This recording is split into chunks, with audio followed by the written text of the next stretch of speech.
My roommate is trying to sublease her room to someone who assaulted me in the past, saying tough luck, not her problem, and to deal with it.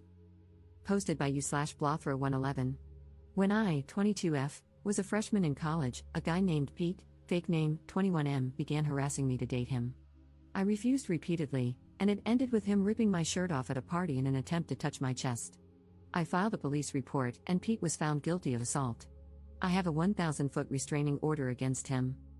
Fast forward to this week, my roommate Shelly, 21F, needs a subletter to take over while she studies abroad for the summer. She only found out she was leaving 2 weeks ago and has been looking for someone to take her place since then. She found Pete on Craigslist and asked me if I approved. I showed her my court documents, but Shelly claims she can't find anyone else and says I will have to deal with it. We got into a heated argument, and she left the apartment. This morning, Shelly texted me that Pete would be moving his stuff into the apartment today. I called the police, but since Pete hasn't shown up yet, they said they can't do anything. Shelly also says she will stay for the remainder of the week. The lease states that she can move in whoever she wants without my permission, and the same goes for me, but the restraining order complicates things. The landlord told me it's between Shelly and me to figure out. Both Shelly and I have 1-year leases that expire in December with the same terms. Commenter. Is Pete aware that you're the person he'll be sharing the apartment with? You might want to let him know that you'll call the police if he sets foot in the place. Ops response. Pete is aware that I'm the roommate because Shelly posted the ad with a photo of both of us, without my permission.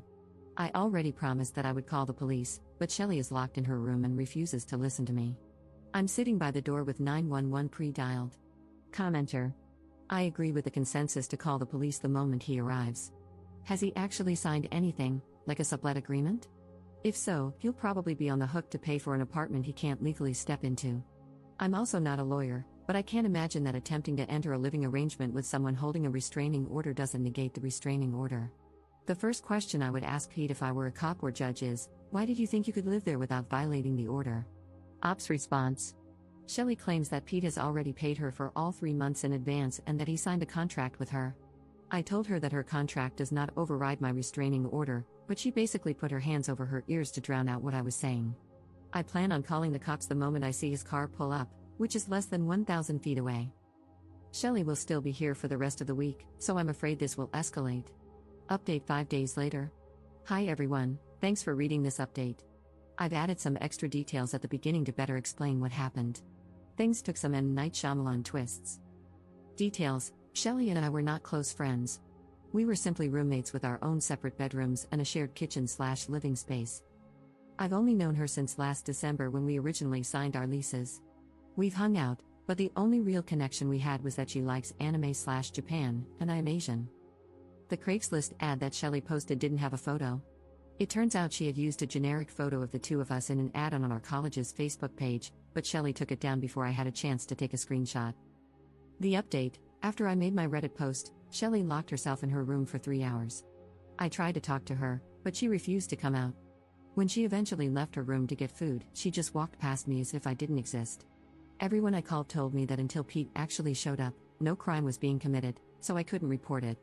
I just sat by the door and window, watching for Pete's car. This continued until early Saturday morning when Shelly woke up for her morning jog.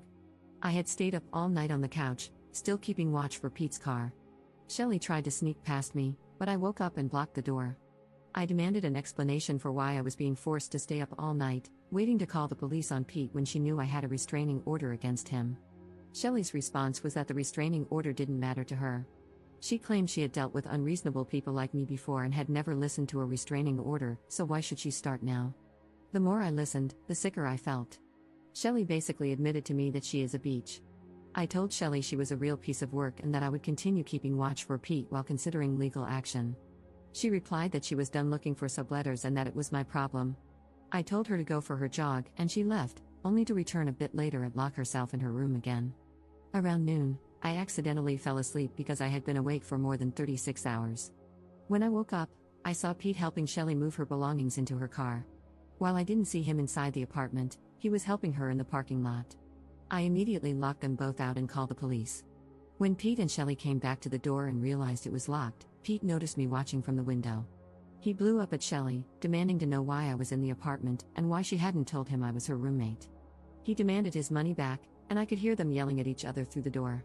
When the cops arrived, they handcuffed both Pete and Shelly. I explained the situation, and Pete claimed he had text messages and emails to back up his side. The officers checked his phone and found messages from Shelley indicating that her roommate wouldn't care about XYZ because he's a chill guy. Pete had even posted his own ad looking for a male roommate. That's right, Shelley is a liar too. The police released Pete because he had proof he didn't know it was me. I was fine with this, as I saw the messages myself. Shelley, however, was charged with disorderly conduct, and her mom came to get her. On Sunday evening, Shelley and her mom returned to the apartment to finish packing for her study abroad program. Shelley made snide comments about me definitely going roommate hunting to find her a subletter, as I had said I would. I ignored her. This morning, Shelley left for her flight. The good thing about separate leases? I'm only responsible for my rent, not hers. So, I'm going to sit back and relax for the rest of the summer while she gets evicted for failing to pay her share. Up in the comments. I wish she could have been charged with more, but she started bawling her eyes out to the police officer, and he went easy on her because she looks so young.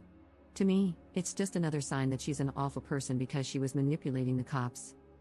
The lease explicitly states that I'm not liable for her rent, and even if she tries to sue me, it's my word against hers, and I'm confident I would win that legal battle. Pete is staying as far away from it as he can, and he apologized to me and is trying to get his deposit back from her.